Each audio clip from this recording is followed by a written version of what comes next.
It's weird I'm wearing a jacket like you. Usually I'm hot and you guys are the cold ones over there in the UK. Andre's just sunning it up in sunny South Africa. Look at this. Almost looks like a hawker. What a way to get underway. Welcome, everybody. Yeah. Andre, Luke, welcome. Thank you. Sportscast Safari podcast. Getting underway. What are we, week 4, week 5 of lockdown? I've really lost count. I don't even know what week it is. 5. Wow. Well, lockdown is different everywhere, I guess. But yeah, 5 weeks from when everything started to become isolated and we started doing podcasts. Exactly. Andre, how's it all going for you? We'll get to the introductions in a minute. But how are you? Thank you very much. South Africa is surviving. We're doing well.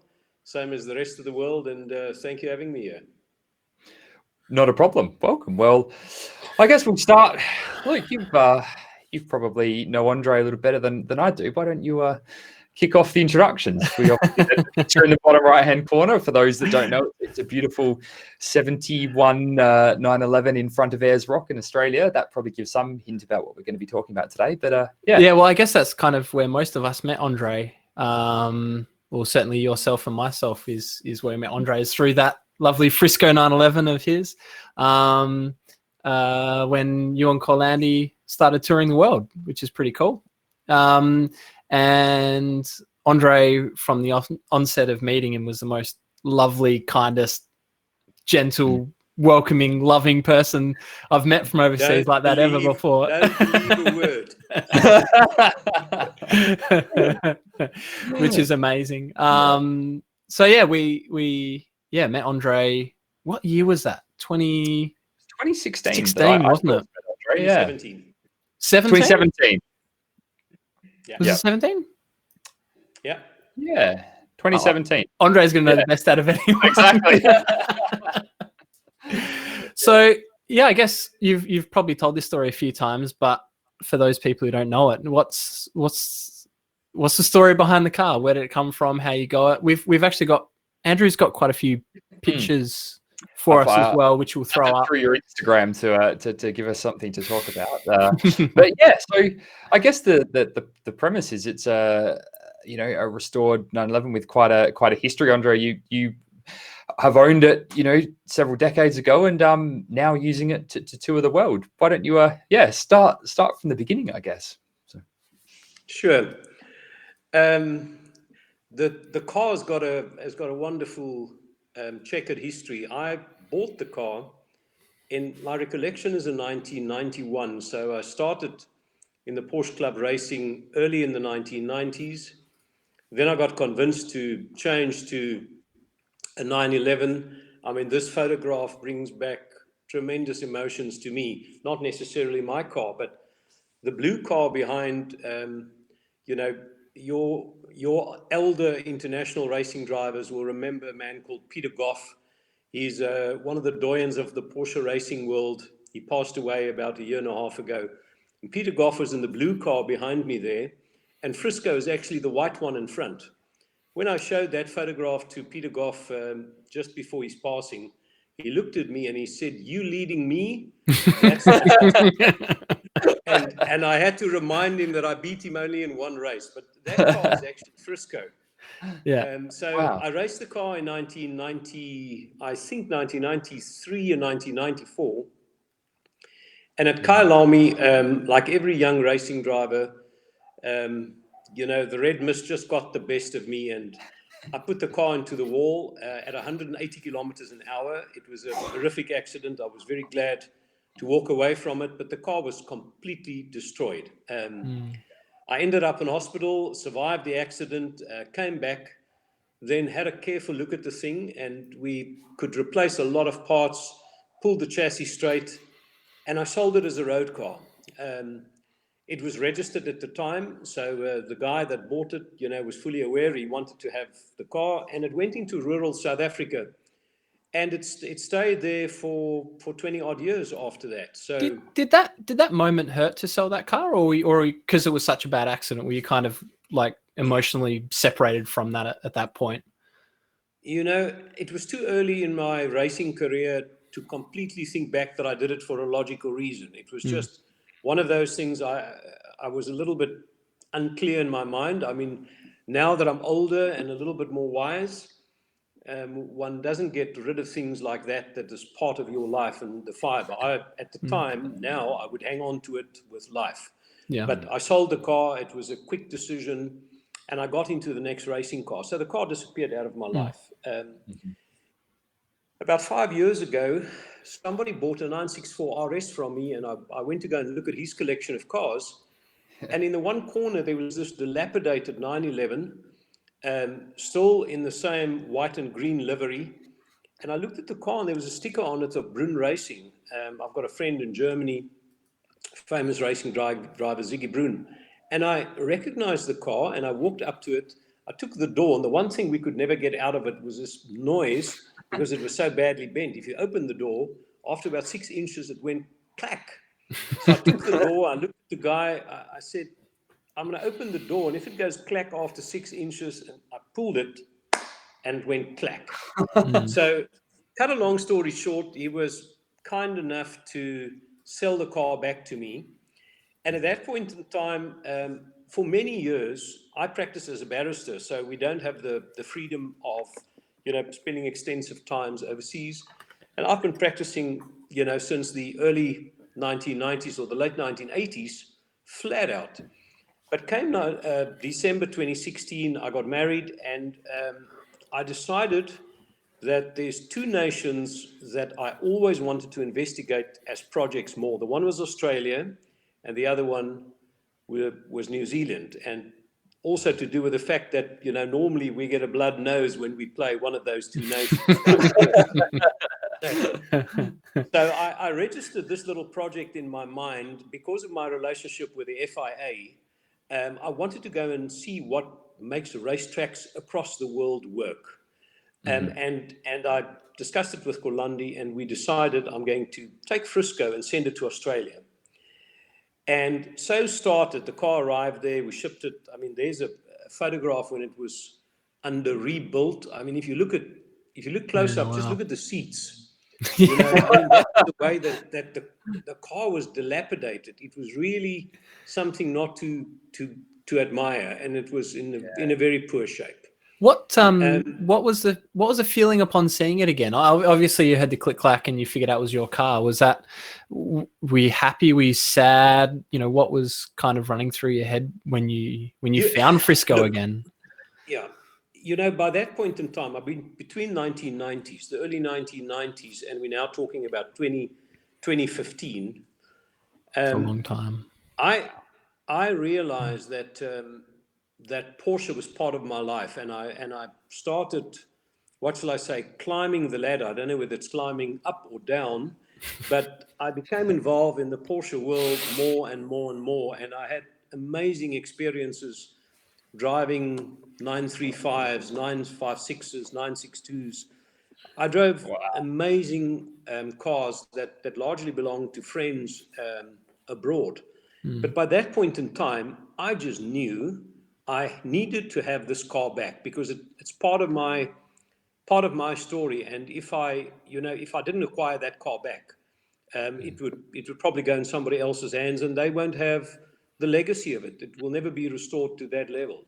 Yeah. So I restored the car, to become the Frisco car, and how we went about it, is a story of its own. But you ask the questions, and then I'll.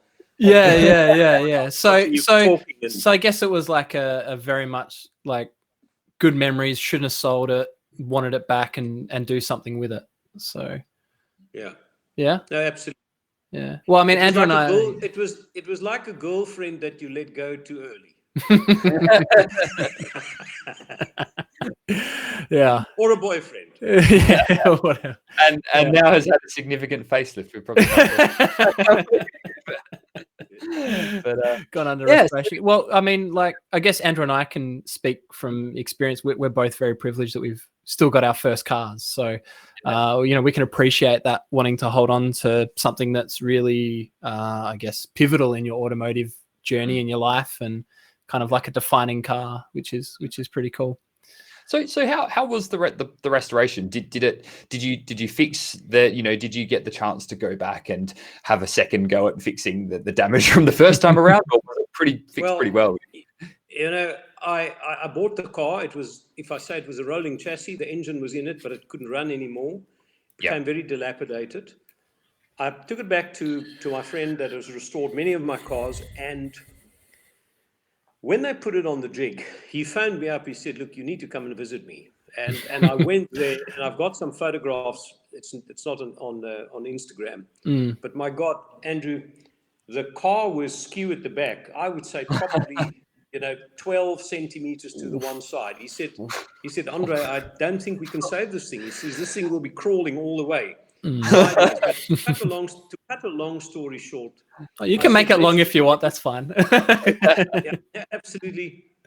I said, take as long as you can, but let's get this thing back. So it was a complete restoration. We cut out what we needed to cut out. The car, I must tell you, was actually not that bad because, when you restore racing cars, we did it good the first time around, and there was no major rust. There was nothing seriously structurally wrong with the car, except that it had this horrible accident. When I hit the wall, I hit the left front first and then the rear. So what it did is it effectively just bent the car, behind the B pillar, just bend the car. So it was a exercise of love. It took about a year to restore it. And when we looked at it, I said, I want to make it unique, that it's going to have the luxuries that one wants in a touring car. And the luxuries, it's not something like an air conditioner. The biggest luxury that you've got, if you look at the photograph over there, just in front. We'll bring it in. And you zoom see in a bit. in front of the two bags, there's a little rally scoop. Now, that rally scoop dropped the temperature on the trip to Alice Springs by 8 degrees on the inside. So we were driving in close to 50 degrees. And by opening that up and pressurizing the cabin, we could get the temperature down to the early 40s. Wow. So what we then did is, the first thing was the color, because I wanted to make it simple. And when you look at old Porsches, they're basically three colors. There's either a chrome or a silver. There's a orange, which is the indicator light, the flicker light, and there's black. So I decided, that's how we started. I said, those three colors speaks for itself. So we've got silver, we've got black, and we've got orange. And I then started searching for the correct color, and I couldn't find it. And I drive a Jeep Wrangler every day of my life. And there was a new Jeep Wrangler that came out with a green color. And I've got somebody competing.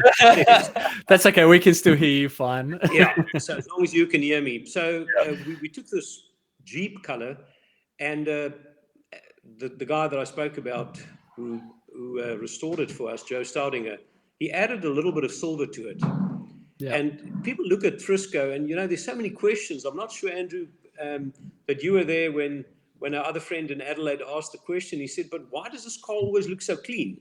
The one answer is, I actually clean it every day because I've made a point of it to clean it every morning. The second is it's got a tint of silver in it, and it just makes the car come alive. So it's not, whilst it is a flat green, army green, there's something that if you look at the photographs of it, it just livens the car up. Yeah, that's and what we then did is my friend Anton Dekker in South Africa, he made the suggestion that we create and design. At that point in time, Singer was, also in the infant years, and that we put that little wing there. And I actually thought that looked quite handsome and sexy, and we designed that ourselves. So when you and Zander and I met the first time, you guys were intrigued and said, "But this thing looks like a Singer." And so many people think that the car's a Singer, but I immediately correct them to say, "I would love it to be, but it's a unique car." No. So that's the restoration part of it. Yeah. Yeah. So I remember when because when I first met you, you'd had it in Australia for a few weeks, so the car left South Africa and it had done next to no driving. I think you'd driven it 10, 20 kilometers, if that. And I remember that. So when you've unloaded it onto Australia in Brisbane, I think it was, you literally were driving it for the first time and shaking down a fresh restoration on the other side of the world. What was that like? Well, it was very daunting because, unfortunately, we were late with motorsport. The motoring world always seems to work like this. So we restored the car.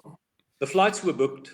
We were on our way to Australia, and the car actually arrived later than what it would have arrived in Australia. So we got stuck in Sydney a little bit longer than what we should have. And the first time we took the car really and drove it, I think we did 30 kilometers with the car. Yeah. So it was surprisingly good, for a restoration. But I previously owned shall I call it the secondary Porsche repair shop. So at least I had a little bit of technical knowledge. Yep. And the guys that rebuilt the car are professionals. They really did it well. But even with that, because of the rush, to just jump ahead to New Zealand. Our first trip in New Zealand ended in disaster because the electrics, in the tunnel, there are two holes next to the gear shift. The one is a big one and the other one is a smaller one. Yep. And the technicians in their hurry put the electric loom through the smaller hole. And from the gear shift, we had a terrible fire in the car. And it melted the wires. So I'm not going to, in Australian terms, tell you what car I rented. It was a 5-liter car that you don't manufacture anymore. Oh, what a speed! That felt like a boat. A nice drive. And then we got stuck in New Zealand. But apart from that, the car was actually very sound, very good. But I must say, when I got down to Melbourne, that's when I met, one of the finest engineers. His name is Daryl of Autocapay. I think you guys know him. I mean, what an engineer. I mean, that guy, if I could steal him and bring him to South Africa, I would do it blindly. He's just an amazing guy. And you've got infrastructure there that's, that's second to none. So the car was good, but with Darren's help, his name is Darren Bell in Melbourne. He eventually ended up doing a little bit of work on the car more, and we fixed the car what was shortcoming. Fantastic. So you did the so obviously that New Zealand was aborted. You roughly speaking came down the east coast of Australia. We met you obviously in Adelaide, and then you continued up through into the Red Centre with those really iconic photos of the car at Ayers Rock and through the centre. It's just some spectacular, really moving photos that just really make you want to go and jump in a car and go for a drive. It's incredible. I mean, that photograph, Ayers Rock. I must tell you, of all the places that I visited in the world, some people claim that some places are really, what shall I say, from I don't want to say religious, but from a presence point of view, you cannot not be moved by standing at Ayers Rock.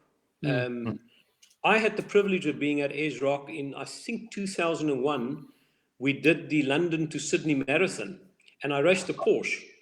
So I did one of those events, and we came all the way down from Darwin. We raced like hell down with Porsches, and we went to Ayers Rock. But it was a different experience because we couldn't get close to Ayers Rock itself, and we didn't have time. We were just doing the rally, so we were on into the Simpson Desert. And I had in my mind engraved this place. And when Kulandi and I arrived there, and it was a hell of a drive from Adelaide because it was. Firstly, people thought that we're mad. They said, "You are going to do what?" They aware we have this like almost small town mentality of like, driving a long distance seems like the world's going to end. Like, oh, you can't do that. Like, there's,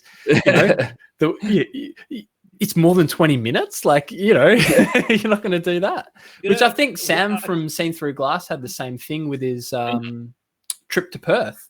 Everyone was very much like, don't go. There's nothing out there. You're gonna die. Like, it's the end of the world. But really, I mean, I think nothing's more than a phone call away or a truck flag down a truck or something like that. Look, there's a fantastic point you're making, Luke. Australia, I've got the most wonderful memories about Australia, but man, you guys, I think your government are so protective about you. It's almost like, they don't want you to be out there. And I mean, men are men and boys are boys. And why do we do this crazy thing? I mean, firstly, people couldn't understand, why would I be shipping a car across the world to use it as a taxi? And my answer is, who wants to drive a modern A or a B class little rental car, and what's the story behind that? Yeah.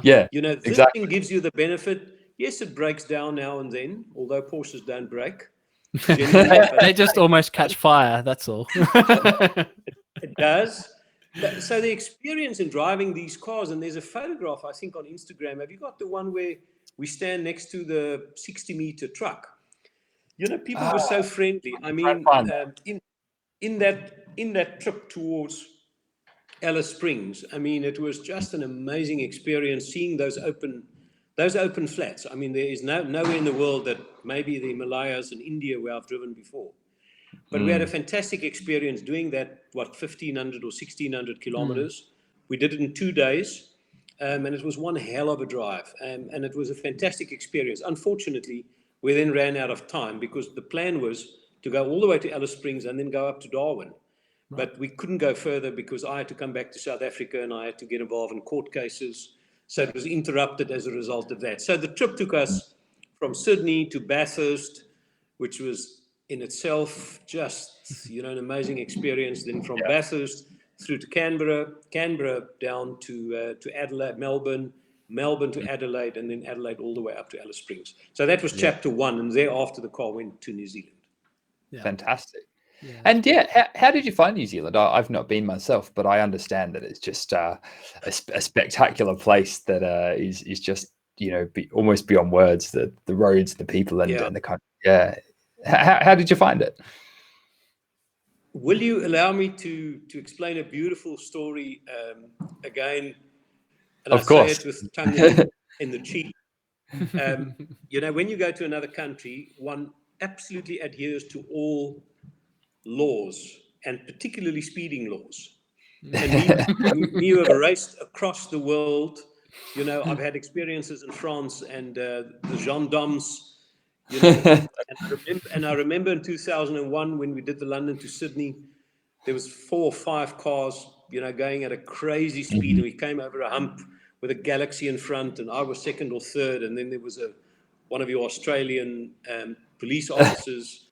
He was a wonderful gentleman, but he gave us such a beating. I mean, we felt so bad when we left. He almost locked us up. But let me explain to you the 2 differences between Australia and New Zealand.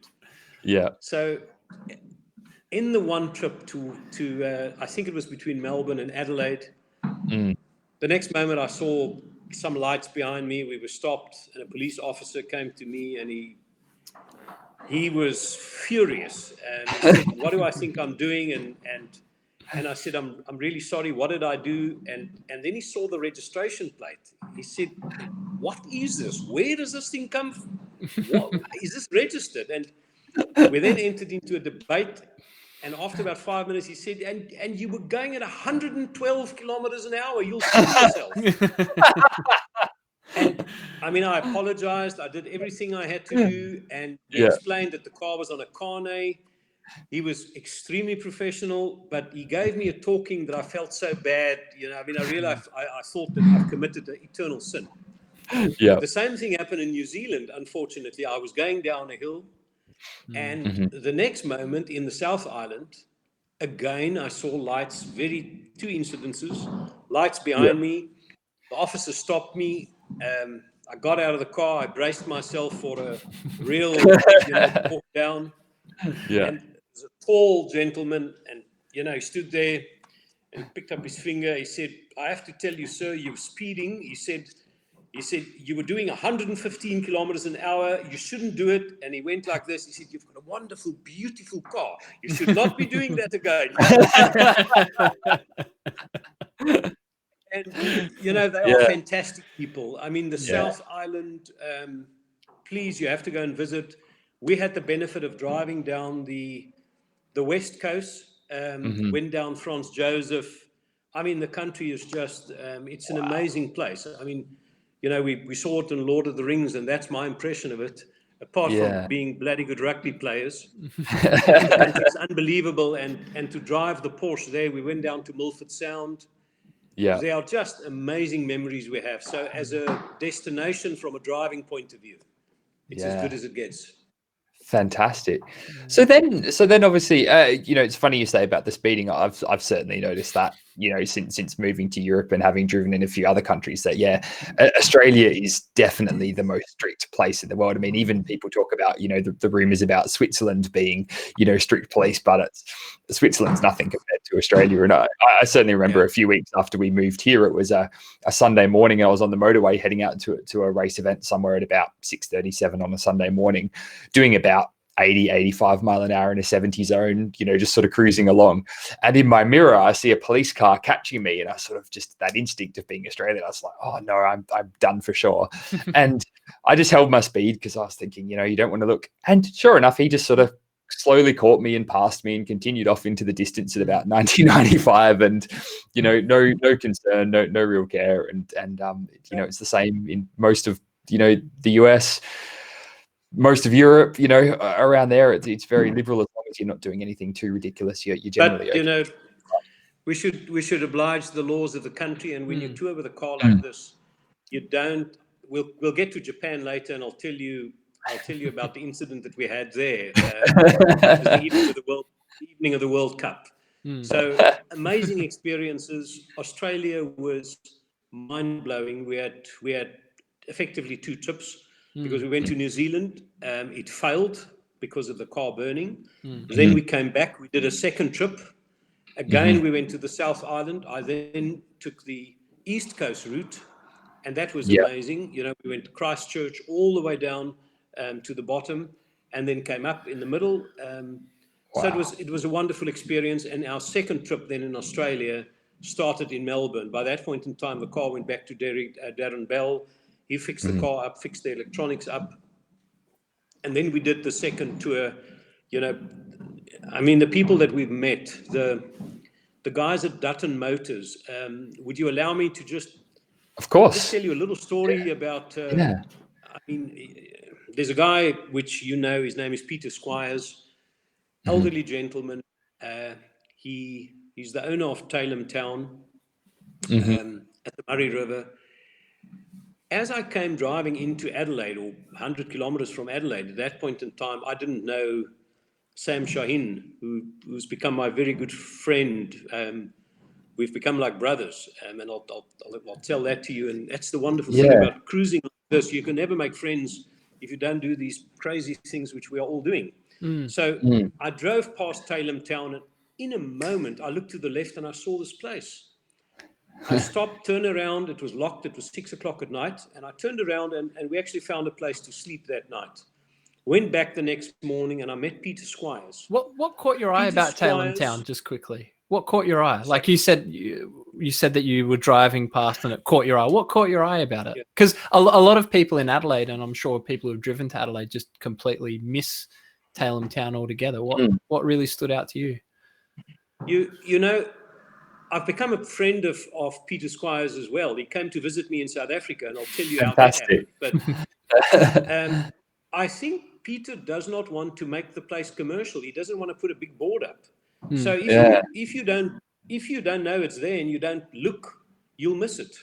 So just to interrupt, just quickly, just for those who haven't been, old Tailem Town. So it's a colonial, sort of a recreation of what a gold rush era colonial village.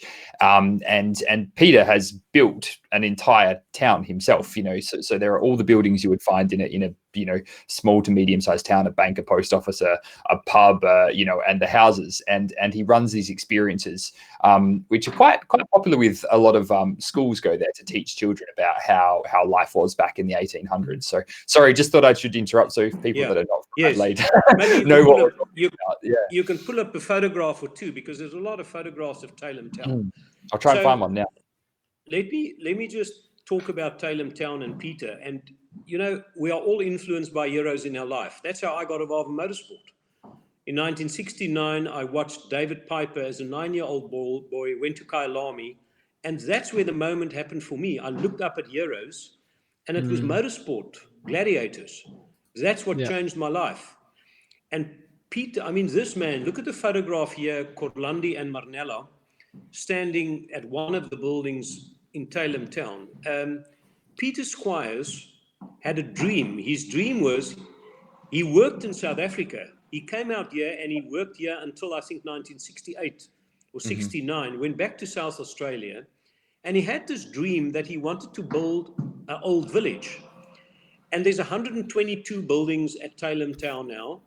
As you say, there's a butcher, there's a fire station, there are service worksmen, there's a solicitor's office. It's an amazing experience if you go in there. And it's the backdrop of the most exquisite photographs that you can ever have. And you'll see if you look at my Instagram page, there's a lot of photographs of Tailem Town.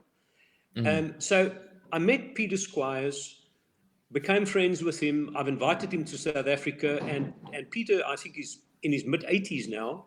He came out a year ago to South Africa, and I took him in Johannesburg to the building, him and his wife, and he went to where he worked as a young man in the mid-1960s. We walked into Johannesburg downtown. We introduced ourselves. He pointed out where his office was, where his study was. The salesman and the owner of the business was there. It was a moment that gives me goosebumps. Oh, wow. That, a guy like Peter Squires, he's entertaining. He's an amazing guy. So I just want to get to Sam Shaheen, because I went past there and I would not have stopped, at Tailem Town had it not been for that experience. And I then got into Adelaide, and in Adelaide is where we met you guys, met Zander, met Andrew. And at that point in time, it was just us guys having a love for motor cars. I saw Zander's early 911, beautiful car. He was busy restoring it. And immediately we just became friends. And that's the thing about Porsche life. Maybe different than other type of sports cars, maybe a little bit more illustrious. When we go to cars and coffee events, we don't necessarily put gloves on. We don't necessarily drive moderately. Well, we do at the moment. Beg your pardon? We do right now, but that's very unique. We do that now. So what happened is we then met in Adelaide, and as a result of that, when you had your Adelaide festival, in some way or another, the guys picked up that I was there, the car was there, and I got invited to come back, and that ultimately made that I took the Formula One car there, because the Formula One cars it was an 89 car driven by Andrea de Cesaris. The most famous race it had was in Adelaide. There I am in the car,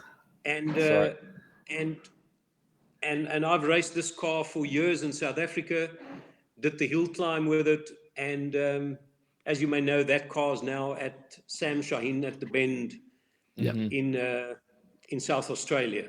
An amazing story, because the car had its finest moment there. I drove it in a little bit of a rookie error there. You can see that is a tight corner there, though.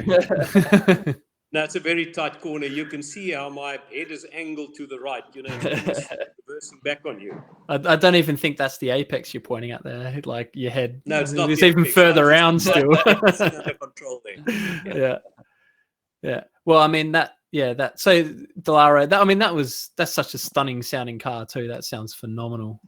And so that's the Scuderia Italia BMS car, isn't it? Yes, very much. So late 1980s, it raced in Adelaide, as I say. The car's now with Sam Shaheen at the Bend. It's beautifully restored. Sam has put it through its paces there. And I'm very glad the car's there, because, we don't have, we've got Kyalami, but the other racetracks that we have over here are very short, very bumpy. And the Bend will do justice to this car. And I'm very glad that it's in South Australia. Yeah, fantastic. So Yeah, I guess at the time. So I guess we might as well briefly touch on the Adelaide Motorsport Festival, because that was where, I mean, Luke can jump in about the experience of. So I remember talking to you. So the idea with Frisco was not only to tour with it and use it for travel, but also to try and do some events. And I know you were at one point talking of trying to get down to Tiger Tasmania, but you did manage to do the pre-tour of the Adelaide Rally, which was during the Adelaide Motorsport Festival, obviously with Luke alongside. So how was that? I guess you boys can. I'll grab a photo. Well, but yeah. It was good fun. That's what it was. So I got the phone call. I'm not sure whether I got the phone call from you or from Zander, but somebody said to me that they had this very keen co-driver that would like to come and drive with me. And I didn't know Luke at the time, obviously, but as we met each other that morning, I just gave a look at him and I thought, man, this young man must drive Frisco. I'm not driving Frisco today. I'll sit next to him. So what happened was Luke actually drove the car for most part, if I recall correctly, Luke. Yeah, good. A good. Probably about half thereabouts. Yeah. Probably half of it. Yeah, which was very nerve-wracking from my point of view. Anyway, never really driven an old 911 before. Done stuff from 964 up, but nothing earlier. Yeah. And then obviously by this stage, this second trip, like it had become quite a famous car almost. Almost become in its own right quite a popular internet sensation of a car. Yeah. And so here I am on old Camman 2 on the old freeway with an open road, and all I had in my head was, do not bin this car. Don't be that guy. Don't be that guy. No, he drove beautifully, but as these events go, they're always filled with surprises. So we had a fantastic day, and then we got to the Bend Motorsport Park. Now, by that point in time, me and Sam Shaheen has become friends. Sam came out to...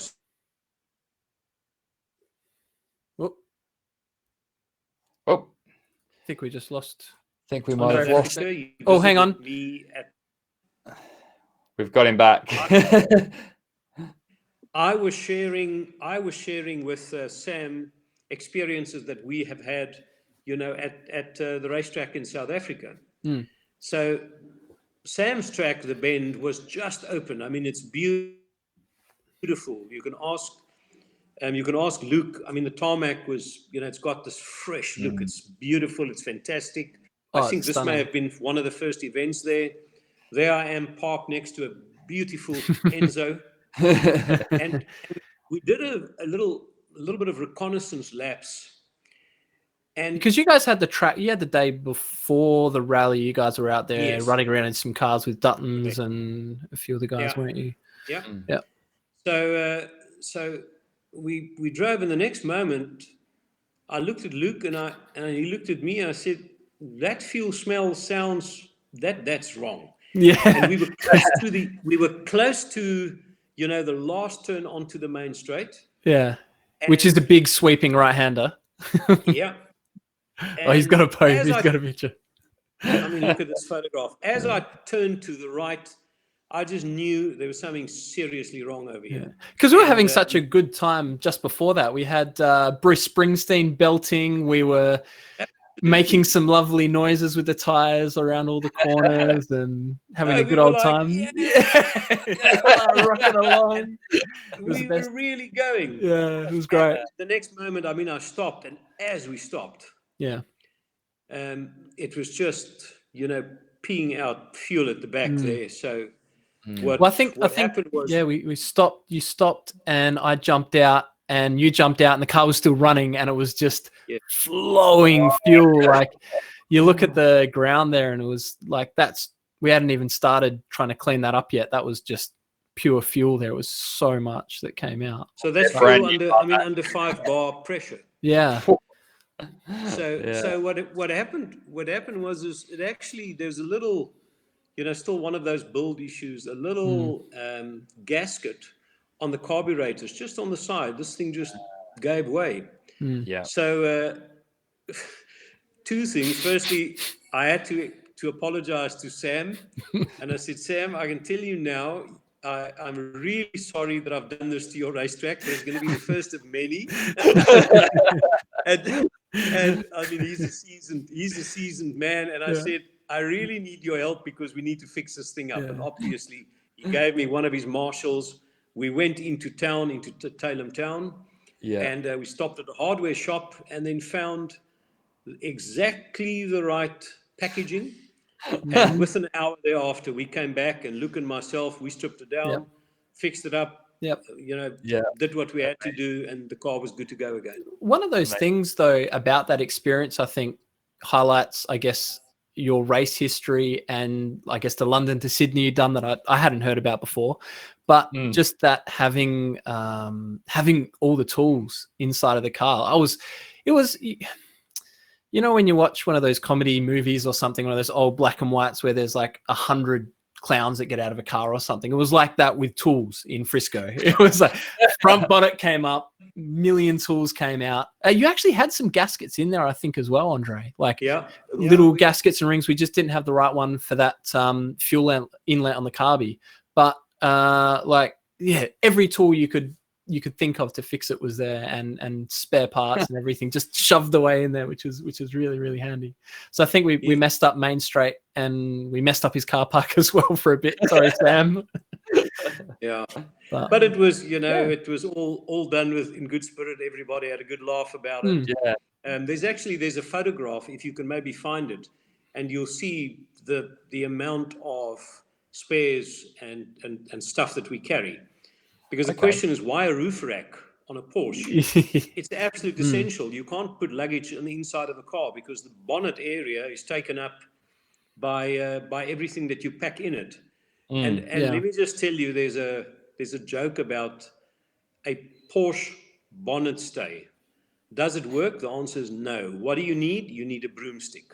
I was lucky enough in Sydney to buy myself a green broomstick that goes with a car. I remember that. I remember that broomstick. So beautifully open.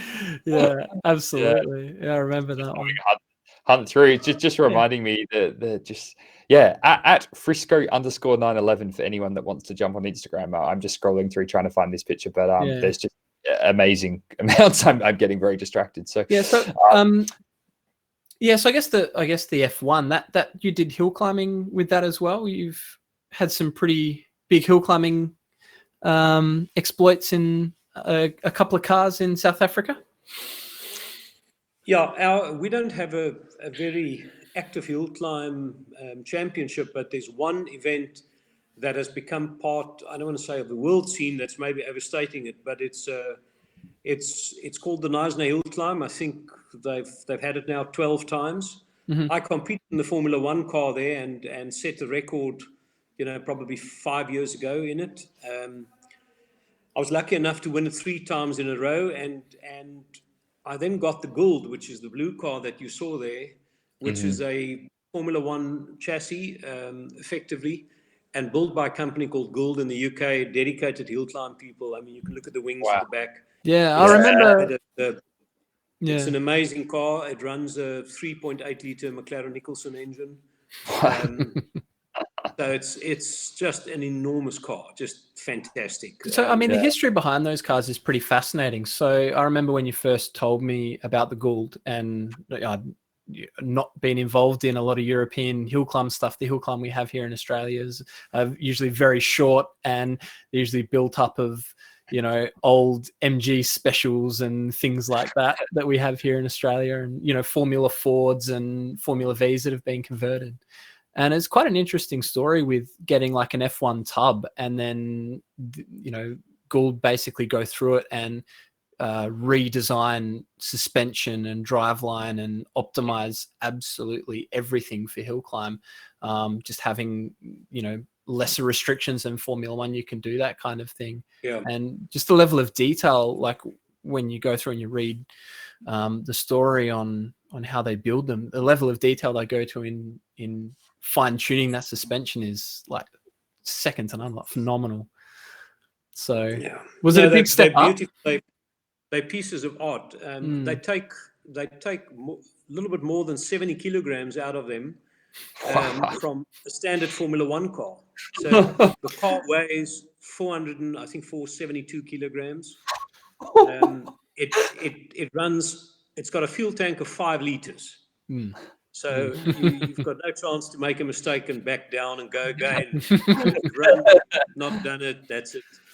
It's got virtually no radiators. Car runs with, you can look at the side pots over there. It's got very, very small radiators. I made just a little quiz, which can be interesting. Okay. I bought the car, and I then phoned the owner, and I said, "But this car doesn't have carbon fiber brakes." So he just laughed. So I said, "Sorry." He said, "There's no time to warm them up, sir." He says, "Steel and normal brake pads work the best." So it's just a stupid question from my side. Thank you, sir. Thank you. So you were saying it's a fantastic car, and that now holds the record up the hill climb. We've been invited to compete, myself and my friend Franco Scribante, to compete in Raqqa in Portugal this year. Wow. They've linked us together with the Pikes Peak. So there's like 5 or 6 in the world, and Franco and myself got invited. If it's not for COVID, we may end up there in October this year. Wow. But you see, this is, I could just go on talking. It's as a result of hill climb that I met Jeff Zwart, the famous Jeff Zwart, the Mr. Porsche advertising. Yeah. Pikes Peak, I don't know how many times has he won that. And we met again a year and a half ago in America with Bart Kykens, our other friend. And Jeff was kind enough to put in a special word for, I'm just an amateur racer, but to put in a special word for me, that Pikes Peak accepted an entry from a guy like me, and wow. in July I will be running in Pikes Peak if all things is well, if the world is open. If not, then probably next year. So and that'd be running in. Things make it makes a connectivity that we join in the world, and our friendship just grow, and that's what motorsport is about.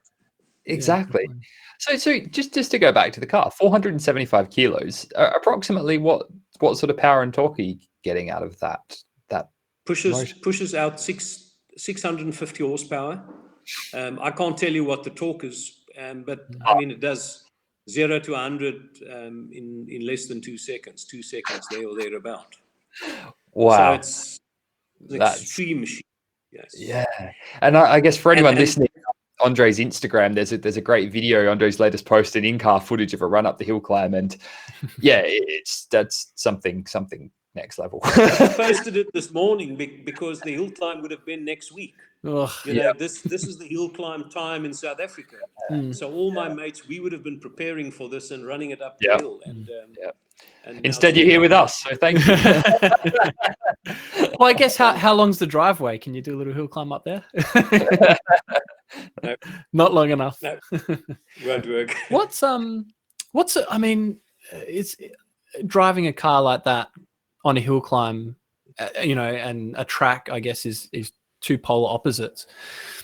My thing would be to, what's it like to get that thing started? Like, how long do you obviously don't, because it doesn't have any cooling, you don't start it till you get up there, what's going through your head, how do you prepare?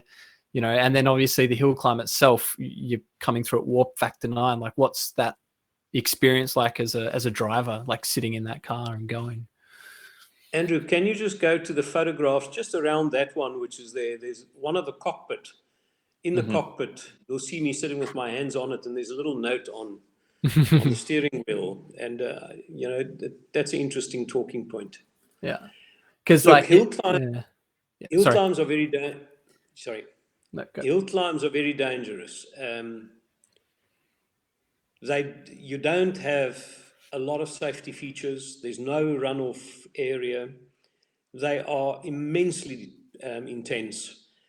And with a hill climb, you can't bank a time. It's not as if you can compete, set up the quickest time, and then look at everybody around you and bank it, and then you win the day because you've done well and you've managed it.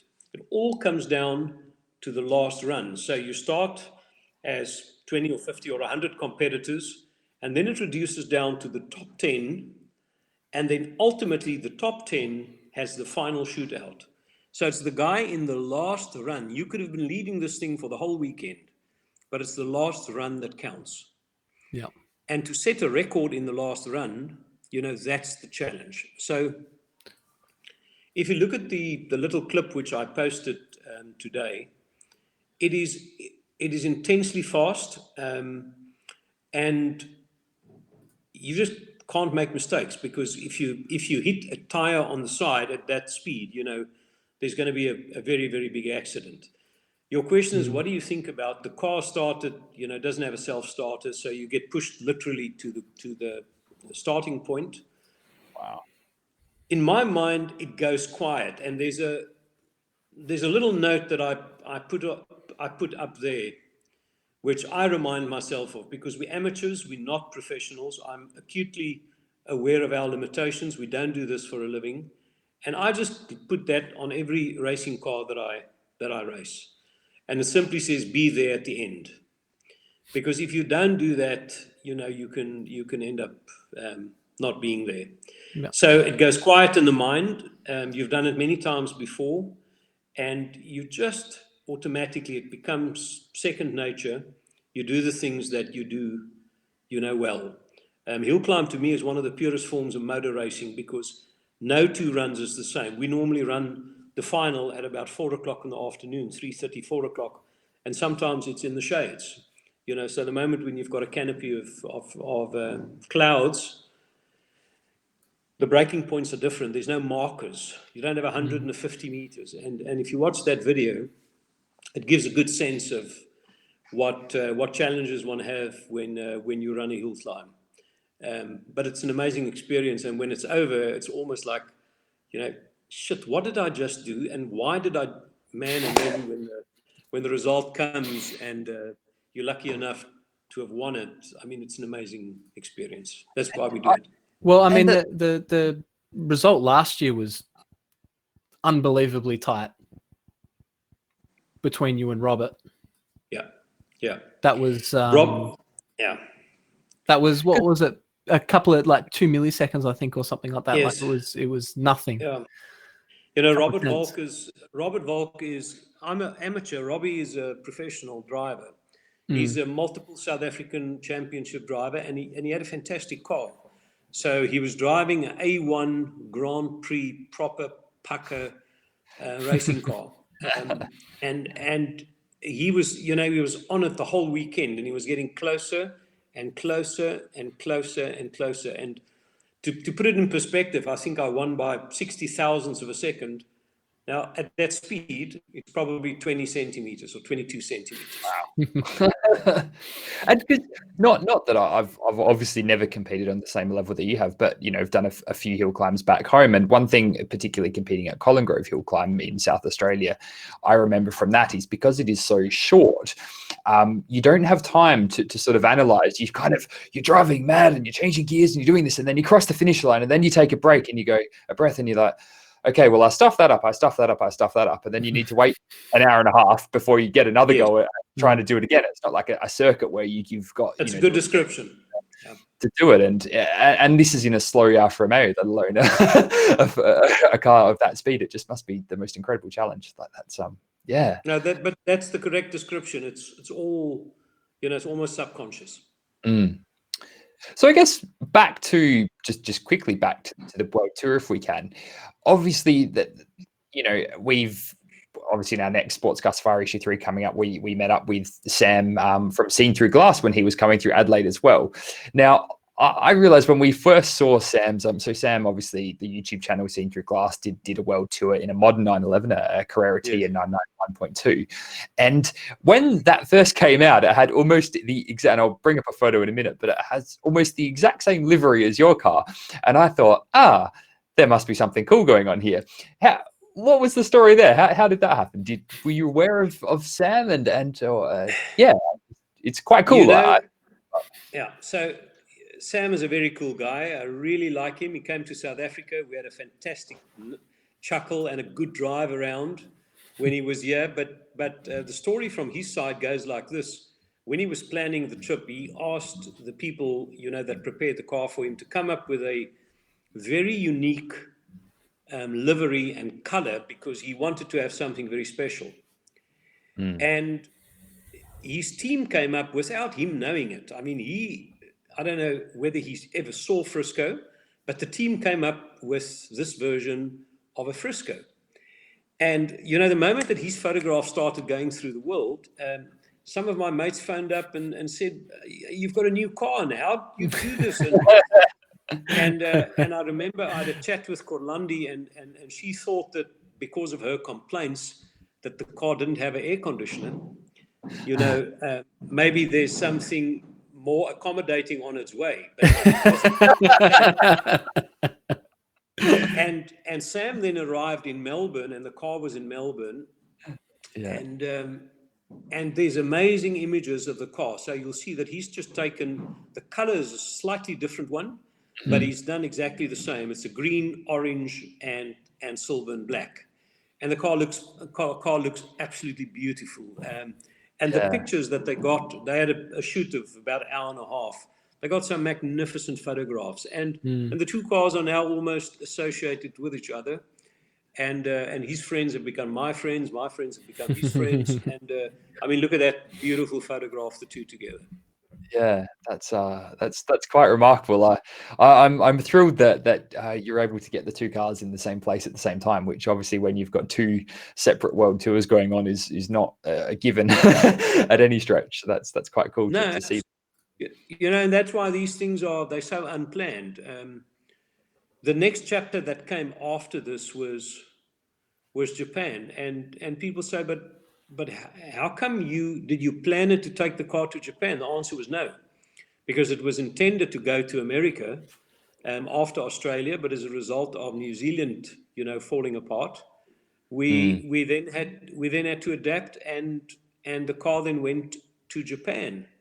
And that in itself was, again, just an amazing story. I mean,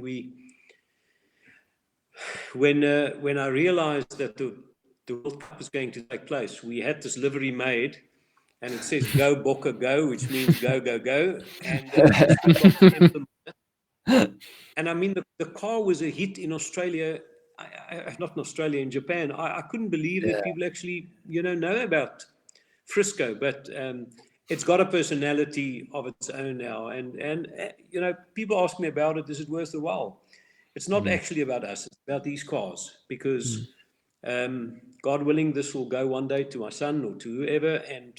And that's why one should keep it. And I'm so glad that you say you keep the stuff. That's the biggest mistakes that we make as young people. You don't think anything is valuable, and you let it go, and later you never get it back again. So don't sell your things too quickly. Hang on to it. Now, hopefully my wife is watching this, so all the stuff I'm keeping is a good thing. Andre approves of it, so I'm allowed to do it. That's a thing. Yeah. So obviously being in Japan, obviously you touched on during the World Cup, and obviously the result of the World Cup was particularly favourable.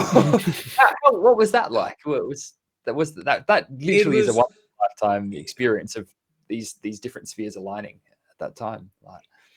Look, firstly, Japan is an amazing place. You asked how's New Zealand. It's mind-boggling. I went to Japan actually in the 3 months at the World Cup. The World Cup lasted for about 2.5 months. I went there 4 times from June, July. That experience that is where the atom bomb exploded in Hiroshima, in the Second World War. To have had the car there, that photograph it's an emotional place, like Ayers Rock. When you arrive there, there's something in the air there that, this is a world site. And we had a fantastic experience in Japan. It was a great experience. We were there when the World Cup was ongoing. And I mean, the Japanese people are just amazing, And I think they liked the South Africans because they gave us that memorable beating in the previous World Cup where this Japanese team actually beat the Springboks. So there was a combination between the Japanese and the Springboks, which was like they were pulling for us. And We were pulling for them. I mean, for once, the Aussies, you guys were just nowhere in that World Cup. I was immediately saying, thank God.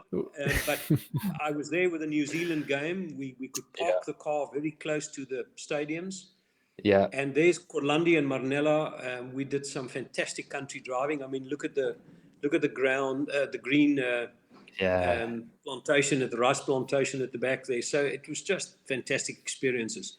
Completely different country, you know, it's so foreign to us. I've never been there before, but I did 4 trips there in 3 months. That's quite remarkable. And obviously you've got the photos which I'm showing here. You met Nakai-san from Rawell. How was that experience? I see the photo of there he is. He's got a shirt on. Weren't tempted to cut the guards off and put a kit on? You know, I must tell you that my first feeling about this fellow was, is he mad? I saw the photographs of the cars that he does. And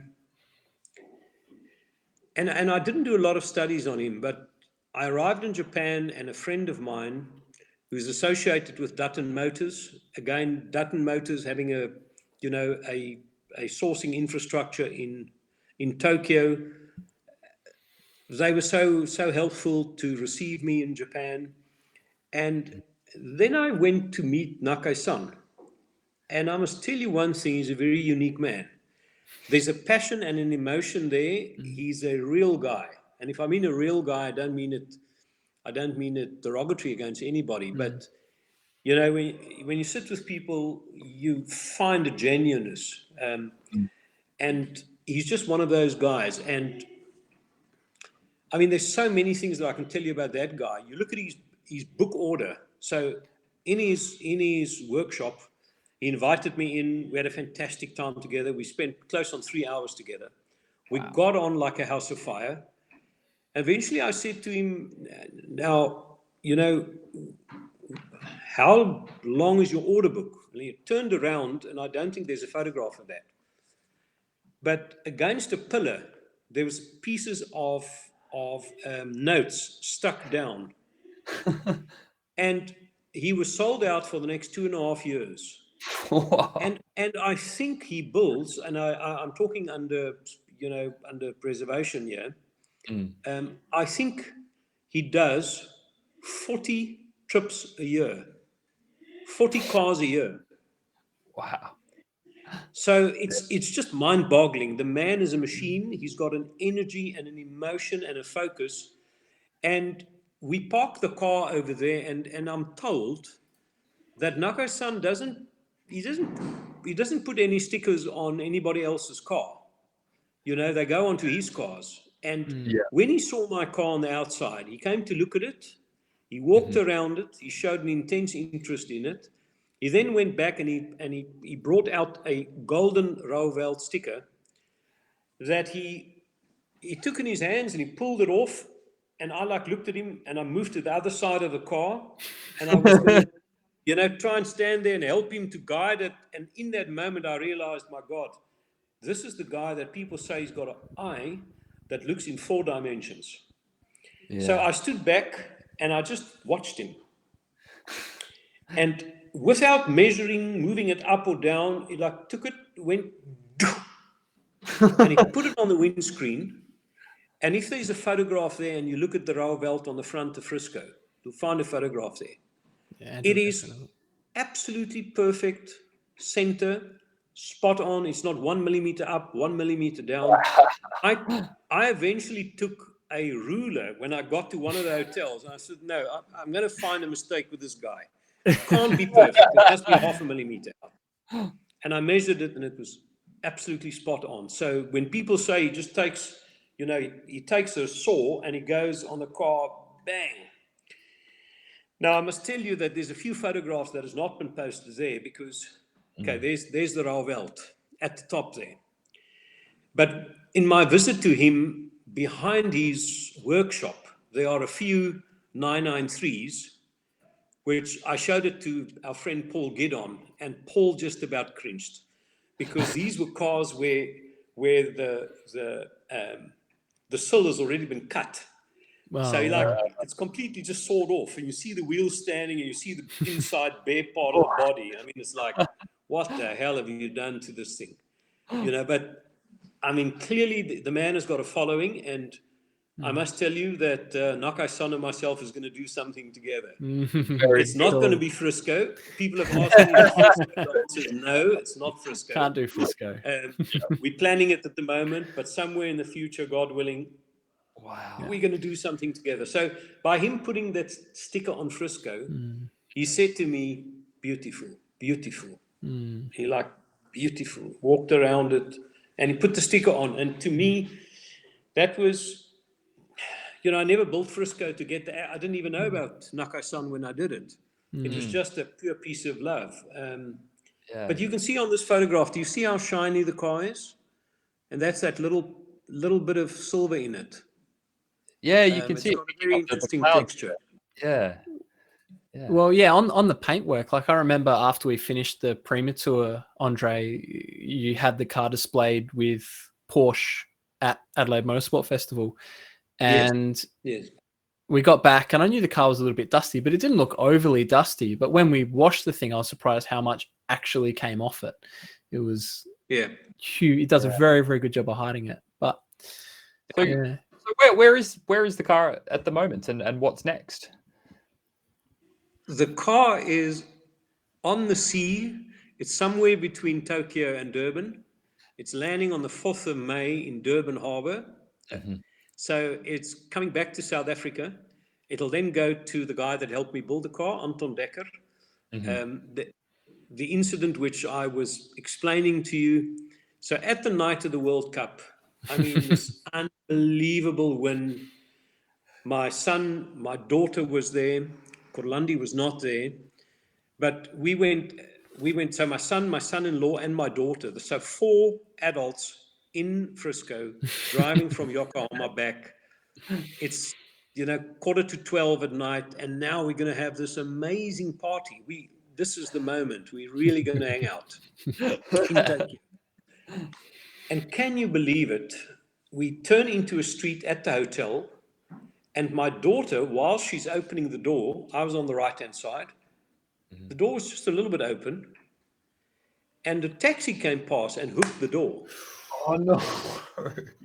So it bent the door a little bit open. I mean, I had no issue about the damage on my car, but man, did we have problems. So firstly, the police comes, very polite. The Japanese gentleman who drove the taxi then gives his version. I, hang back first. I mean, I am a lawyer. I know how to argue. So I let that thing play itself off. So then they ask me, and I give my explanation. And then obviously again, this car is not Japanese. It's not registered. So I go through the whole thing again. After an hour, where my daughter's been in tears, I say to them, let's go now. You go in the hotel. I will sort this out. So the police officers then calls the regional police. So we eventually had 20 policemen around this car. They then took the documents, scrutinized the documents meticulously, and if you can go just to the World Cup photographs at the end. I mean, there's a video that there are 2 incidents there which I'll explain. So the police arrived, they looked at the documents, and one policeman found... This one I'll tell you now with. Just go a little bit further on. This is the one I want to tell you the story about. Okay, yep. You're going to go through and I'll come back to this one. So it's just 1 or 2 on from that. You'll see there's a bunch of guys around the car. So in any event, the police takes the documents, look at it, and one guy then picks up that there's an insurance that they only issue it for 3 months. And that insurance transpired 2 days before the date of that incident. And you have to refresh it every 3 months, but it's written in Japanese. I mean, I had no idea about it. The bottom line is they grounded the car. I could not drive the car away. It took 4 hours that night, from 11 o'clock until 4 o'clock in the morning, to try and get a flatbed to move the car away. But this is where the interesting part then comes. If you look at the photographs, and it's just a little bit further than what you're looking at the moment. Which So photograph? by 30, it's Frisco with a bunch of men around the car. So where you'll see we're in Japan, it's towards the end of that, and you see there's a crowd of men around it. So by 3:30 in the morning, I mean, the kids have now gone to sleep. I'm still trying to recover from this. They're all flying. The next evening, we're flying out of Tokyo. We've not had a single beer. I'm now sorting this problem out. And the car's now impounded. That's the moment. Now, if you look at this photograph, this is the hotel. And at 3:30 in the morning, with 10 policemen around us, I convinced them to push the car, not under own power, but push the car into the garages, the hotel's garage. And they then allowed me to do it. Now, if you can play it, just go a little bit further, you'll see there's a video. So maybe, let me just see. Yes, a little bit down. There should be a video. Yes, go down, down, down, go down, down, down, more. Yes, more down. There's the one with Naka's-san. No, I think you go upwards, upwards, more up. Let's go more up, more, a little bit more, a little There's bit more. Driving the car here, or Yeah, just go a little bit up, up, up, up, up, up. We should get to it now. Go up a little bit. Okay, I go a little bit up. Okay, I don't see it here now. okay. But in any event, what happened then is the police walks around the car, next to the car, and we pushed the car to the garage. And it was 500 meters away, but it took 5 hours. And it just shows you the discipline in that game. You know, when we're criticizing the police in Australia being so strict on speed, there the car was stationary. One little word, one little insurance. Sorry, sir, the car's going nowhere. Stands right here, can't drive. But ultimately, we pushed it under our power, and the car was shipped from there back to South Africa now. So it's coming back. Can I quickly explain the other photograph which you saw there, which is interesting? So, you know, this is the Google moment. Oh. So whilst we're driving in what was the town's name? Kyoto. Google shows the hotel destination. It's the one which is in the shopping center, Andrew. Yep. So Google shows, look at that, it's in a shopping center.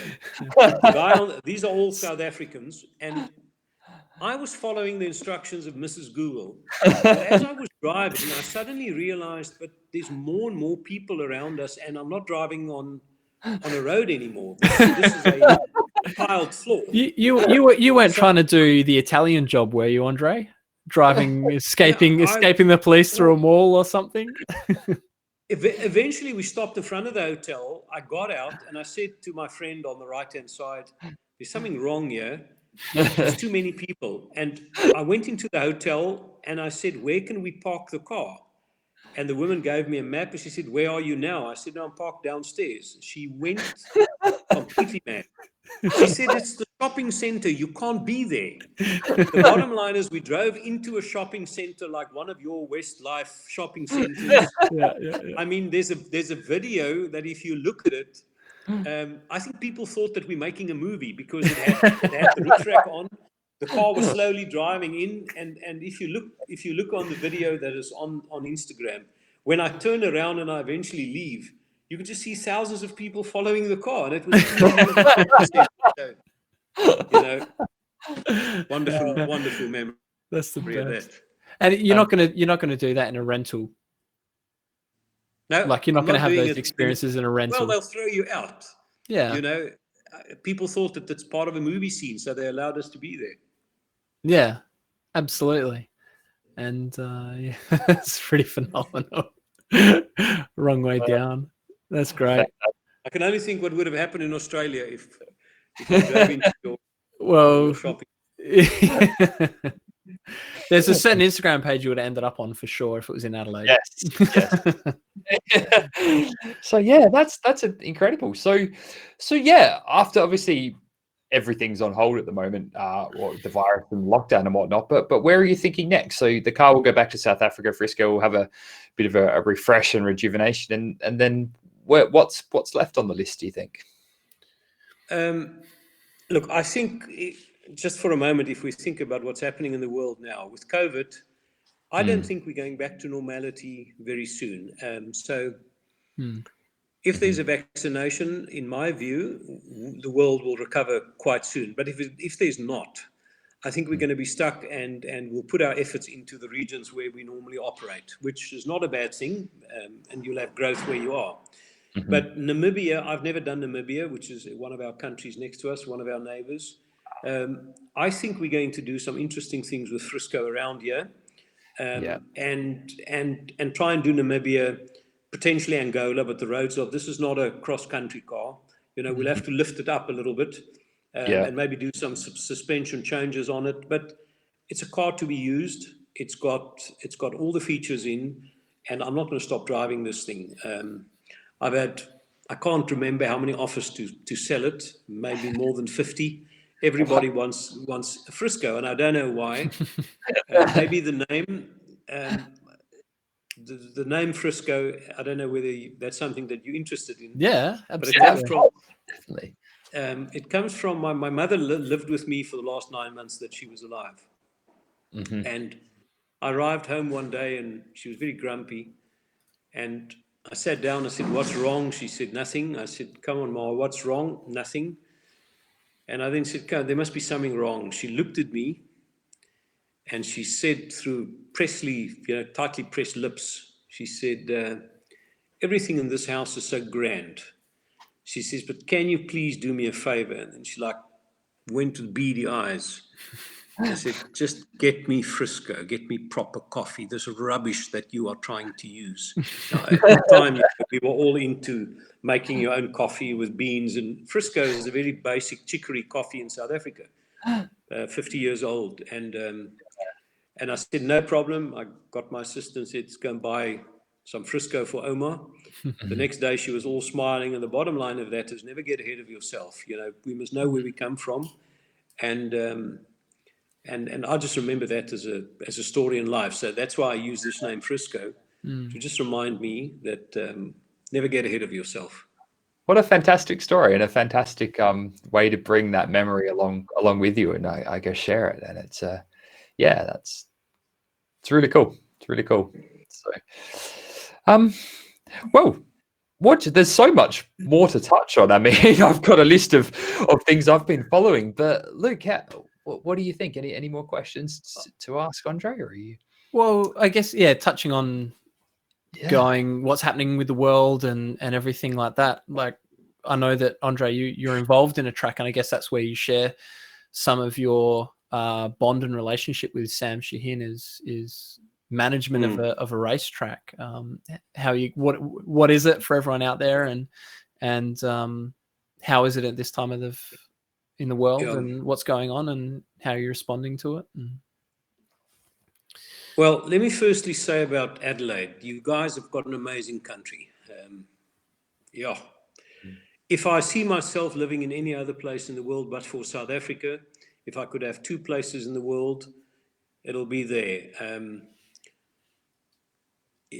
How you allowed the Australian Grand Prix to go from Adelaide to Melbourne, I don't know. Whoever has taken that decision, I'm happy to. If you need firepower from my side, please. Anything. But I've actually got what Sam has done there is enormous. It's unbelievable what he's done. That track, when you talk about racetracks that are successful in the world, I think people need to appreciate what Sam Shaheen has done. Now, there's nothing like that in Australia, New Zealand, or combined together. It is an amazing place. Yeah. And I sincerely hope, I now know the man, the passion, the detail, which he clearly and his family has approached life with, is something, we speak a certain language, him and I together, because I've also got this focus. in things. So I think the world will make it. Motorsport is about mobility. It's never going to change. We will always move around. I think there's a fantastic future for the world in motoring. This COVID thing is going to obviously impact on all of us very substantially, but motorsport, will continue for a very, very, very long time. What's important for us, I think, is in these circumstances, is to keep the places alive and to ensure, and one can do it quite easily. If you have 10 cars per hour on the track, as long as the asset can be maintained, because if you lose an asset, if racetracks are not used and you lose that asset, I mean, it's impossible to replace it. Yeah. And you've got the benefit of it now. So we're in the same situation we've got a small little track up north called Swartkops. It's a branch hats style. And we hope that our government will also relax the rules, to at least afford that. It's not only the competition part of it, it's the thousands and thousands of jobs, which are involved in the process. That's one thing driving a car, but it's all the engineers, the support staff, all the people in the industry. Because if you cut that part of the industry off, you lose economic power, and I don't think we can afford losing one of that. So I think that's where we're driving. I've spoken this morning to the chairman of motorsport in South Africa. They are keenly waiting for our president tonight to announce what's going to happen in South Africa. We locked down until the 3rd. We hope that there will be a relaxation. The FIA, I serve on the FIA International Court of Appeal, and I must tell you the FIA is working around the clock to see how they can do the best in these circumstances, given that this is a world pandemic. It's not something that we can ignore. And I think it's going to take some time before we get back to normality. But I want to give a positive spin on it, in my view. We are all so interested in jumping around the world. I would love to drive at Bathurst, and Sam wants to come and race at Kyalami, and then we want to go and do that. Maybe it's just a little bit of sense at the moment and put our efforts where we are, because if we apply our efforts where we are, we will be okay, because in our own rights, we've got the focus to make a difference where we are. So that's what I'm trying to encourage people here to do with. Whoever is going to go racing, motoring, we'll do it over here. Yes, we may not do it now, and you guys may not come and do it in South Africa, but when the time is good again and there's a vaccine, the world will go back to an international place where we can engage with each other. But in the meantime, let's do the best that we can where we are. I think it's a very good point you raised, because I've certainly noticed, obviously here in the UK in Cambridge, we went through a period of once the lockdown was announced, when you still could, in a limited fashion, go to restaurants and cafes. And then obviously now they're all closed, that there's nothing. And I think, obviously on a motorsport scale is one, but I think that equally applies to a whole vast range of all local businesses, of local pubs, of cafes, of anything. And I think people have had a flash of an idea of what life is like without those places. And yeah, I think I've certainly witnessed in the week before they were all closed, all of, over here, people were supporting a lot more of those local, looking inward. And I know certainly, in the travel industry, which I'm kind of involved in a little bit as well, I think it's going to be a while until we can, yeah, as you said, jump around the globe and travel internationally. But I think quite soon we'll be able to travel domestically. And yeah, there's a lot to do in your own backyard that people tend to always just have this grand vision of, I need to go and race here, or I need to go and trek here. But actually, 15 minutes across the hillside over here, there's some wonderful stuff to see. And I think it's important just to make sure that we have a semblance of an industry and an economy. So yeah, and I think as part of that, like Andre said, looking after people in your own backyard, I guess, if we can get, especially in our, the areas that we're involved in and love, getting back into motorsport, even in a local sense, helps out the local mechanics, helps out the local, like Autosport, like Andy we had on the other week on the podcast. He runs a local motorsport store, and just getting those guys to keep in jobs and in the industry and keep things ticking along. would be a great benefit to everyone in trying to weather this out without too much loss of industry and loss of job, which would be great. I see Well- that Zander has asked an interesting question. He says, what is the best Porsche road and best road racer that you have owned? Yeah, I think the best road Porsche is a 1972 911 ST.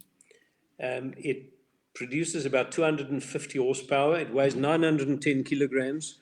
It's registered on the road. It's an amazing car. I mean, from 1972, it revs to 9,400 in every gear. I've asked the engineer, where will it break? He says, well, don't push it beyond 10,000. Now, modern Porsches now go to 9,200, and we think it's amazing. But they were doing this. There's the ST. That ST does exactly what modern cars do in the mountains of Europe. I must tell you, the new stuff can't get away in the tight bits from a car like that. It's just an amazing car. So, as a road car, Zander, that one for me is the ultimate. Then, as a race car, I think a GT2 993 GT2 is probably my vehicle that I experienced the most fun in. I had a 935, which, in a moment of madness, I sold. The George Lewis car, those cars were amazing. But, at the time when I owned them and I raced them, one drove them in a different way than maybe racing drivers would have driven them. So they were unbelievable, solid axle at the back. So I would go for the 993 GT2. The 997R, which I drove at Kailami at the end of last year, I must tell you, was also just unbelievable. How they've got those cars. They're real racing cars. They're no longer a GT car that feels like a modified car. So that's my answer. Yeah, when I saw that come up on social media and what you were doing and the Coke sponsorship and everything, that was cool. How did that drive come about? How are you involved in that? So what happened was in 1969, David Piper won in a 917, and the team was called Team Perfect Circle. So we've had our first international race last year now that the SRO and Stefan Rattel brought back the 9 hour of Kailami like your 12 hours of Bathurst. That same SRO event got a leg in Africa now, which is Kailami. And when I heard that, because that's where my love for motorsport started, I spoke to my friend Franco Scribante, who's also won 3 of the Knysna Hill climbs. He's my biggest competitor in South Africa in that field, but he's an amazing, talented racing driver. And I said, Franco, we can't not race in our backyard. And him and I and a cousin with the name of Silvio then decided to try and enter a car in the 9 hour of Kailami. Obviously, being amateurs, we did not want to try and play where we could not, if I say, afford it or be frowned upon. We've all raced for years, but I'm acutely aware that we're amateurs. So we got this 997, which is a previous generation car. They gave us a very good balance of performance. At the best times, we were 3 seconds slower than the new 991s, but we raced against the Nick Tandys of the world. We had an amazing event. Unfortunately, the car lasted a little bit more than 4.5 hours. Our one driver had an incident in practice where the car ran backwards and he dropped the clutch and it just nicked the gearbox. So whilst I was in the car, I think we got down to 17th place, something like that. We were aiming for a top 15 place and the first amateur team to be back home. But unfortunately, that was not meant to be. So the name Perfect Circle came from 1969. Coca-Cola sponsored it in 69. They were generous enough to recognize our effort and to come along. And the most amazing thing is, David Piper, world figure, came out to Kyalami to support us. Wow, over the years. that's cool. David has become a friend of mine, and that's the connectivity of this thing. When people talk motorsport, there's this impression that exists somewhere that it's these, shall I say, super wealthy guys that don't know what to do with their money to go racing. There's that part as well. The Bentley boys in the 1930s or 40s where it started, the Barney Bonatos. But then there's guys like us. And we go racing, whether it's with an Anglia, Ford Escort, little VW. There's the car from 1969. It's not the original car. There's a replica in South Africa, and we just decided to make it look amazing. Yeah. But the world supported us. I mean, at that event, Franco, myself, and Silvio, it was just amazing how the people supported us. And they said, "This is the coolest looking car." And everybody was kind with us. When we were speaking to the other racing drivers, and they said, "You're driving a Porsche." And we said, "Sure. So we'll let the Porsches go by, but don't touch it. Slap you bottomless if you hurt us." They were very kind, and the car was great. It's a car, actually. It's the British Championship car of 2010, upgraded to 2014. So it's got a wonderful history, the 997. Wow. Fantastic. And do you have plans to tackle the race again? Obviously, once it can resume, did you have plans to tackle the 9 hour again? Our plan is to do the 9 hours at the end of the year, but who knows? I think we're all in thin air because you can see all the events being cancelled more and more and more. So we just don't know. I think we'll be there if the world opens up. We've got a responsibility to everybody around us. I mean, the teams that we support, the people that we support, the engineers, the workers, the infrastructure, the bodies, the organization. I mean, and that's my urge to everybody, no matter whether you're part of the Bonsai Tree Association, we need to get back into what we do, because if we don't do it, some part of the body will fail and die. So we don't have to jump back immediately to the level that we did, and we must be circumspect. But we're human beings. We've got an amazing way to come back every time after every disaster. I mean, this one is nothing compared to the Second World War and the First World War. So no, exactly. We'll deal with it. Yeah. I was actually listening to the Smoking Tire podcast the other day, and he was interviewing a racer, and she was saying that their championship in the US had been cancelled and everything, but she was still going to pay her mechanic because she is like, he's done all the prep work, he's done everything, and it doesn't matter what happens, I'm paying him, which was I guess a good sign of the the commitment that everyone has and the friendship that everyone has inside of motorsport, and I guess the ability to try and see those people who support motorsport in the industry stay, be able to stay active in it and be able to survive and keep going.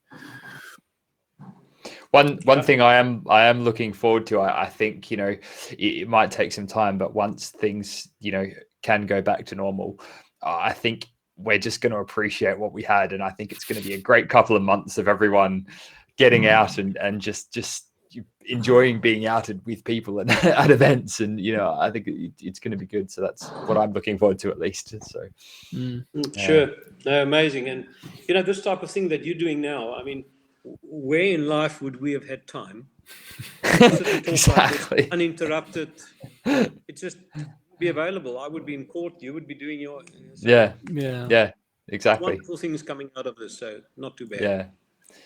Well, is that a good note to wrap things up on? Do we have anything else to discuss, or are we all?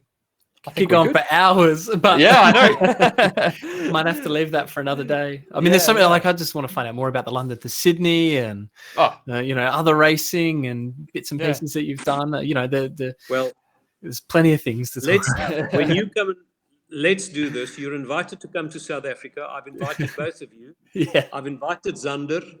He's not accepted the invitation as yet. I now see that he says now those two little babies are now big enough that he can maybe leave his good wife alone. So if the three boys get together, and you can bring the wives along or the girlfriends, Yeah. and you're always welcome here. Come and spend time, and we can have a wonderful time. And thank you for having me in Australia. It started with you guys. I drove into Adelaide. I didn't know anybody there. You were the first guys that invited me. Stopped at Zondra's house, and look here, 3 years, 4 years later, we're friends, and that's what this is about. Exactly. Well, thank you very much, and I certainly thank you. It's a very kind offer, and I think Chantal and I would definitely take you up on that. So I think that would be. Thank you so much. Thank you. Yeah. Absolutely. Well, I guess we'll wrap up. So yeah, if you don't follow Andre at Frisco_911 on Instagram, definitely a very good follow. And yeah, thanks for joining us, everybody. So weekly Sportscast Safari podcast. We'll keep an eye on the social feeds, Instagram, Facebook, and whatnot for the updated schedules and who'll be joining us. And we're certainly really, as I said, there is a silver lining. We're certainly enjoying having the time to chat, learn, and share. So it's great. And be able to get in and share and dig deeper into some of the stories that you see behind social media and behind, find Andre, the man behind Frisco. It's been great. Great. Thank you so much. Cheers, everybody. All right. Have a lovely day. Everybody stay safe. Thank you.